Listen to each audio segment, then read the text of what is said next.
Welcome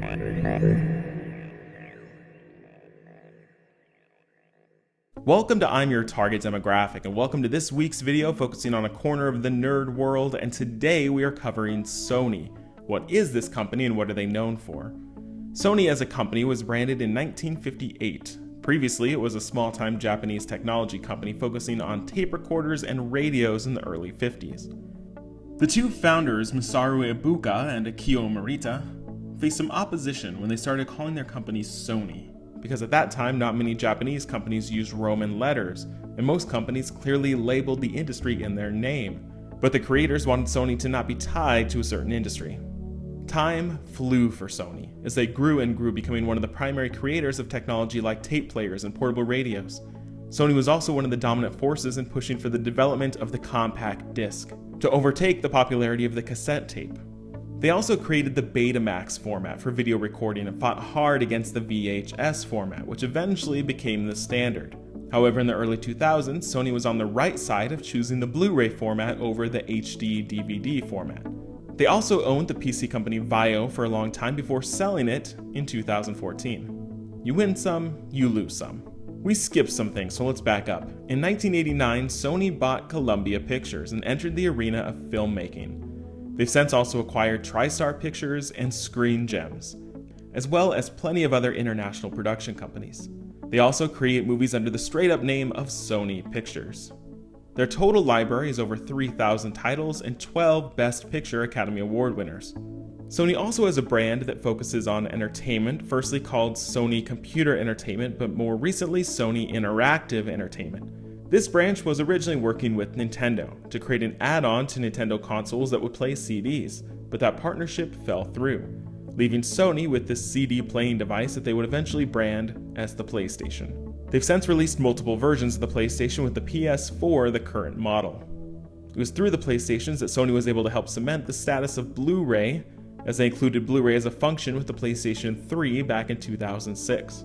Most recently, they released PSVR, short for virtual reality, to complement the PlayStation 4.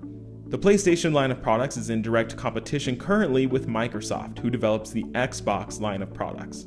There are many games that release to both consoles, but there are opportunities for exclusives created for Sony consoles only, by companies either owned by Sony or with exclusivity contracts with Sony.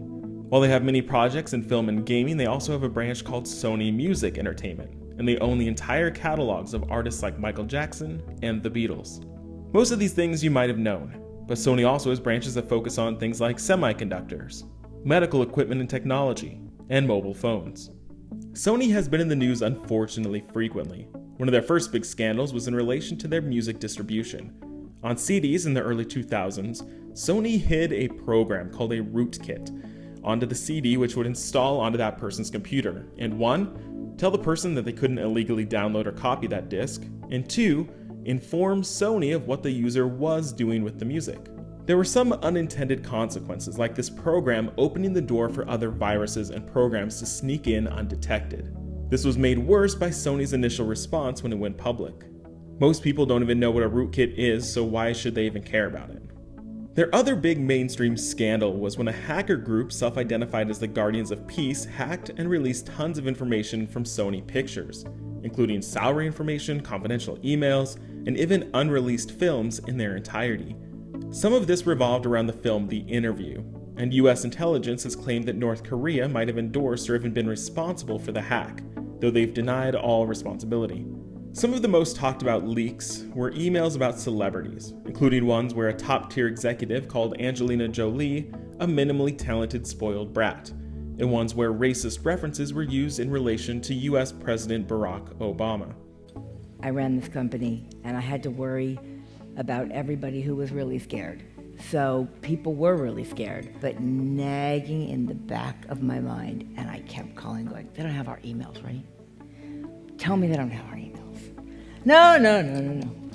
Well, then they did. Sony decided to not release The Interview theatrically, but instead released digitally, though it was unclear for a time if it would be released at all. A documentary is being developed about these hacks and the repercussions. This hack also revealed conversations regarding Spider-Man. See, Sony bought the rights to Spider-Man from Marvel back in the late 90s and created 5 movies of decreasing popularity and lessening critical response.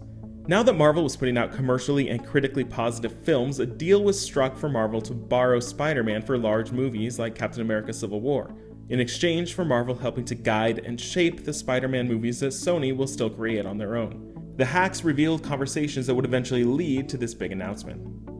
So those are just a few interesting tidbits about Sony: movies, video games, Betamax, technology for everything. Hopefully this was interesting, and we'll see you next week for another What Is.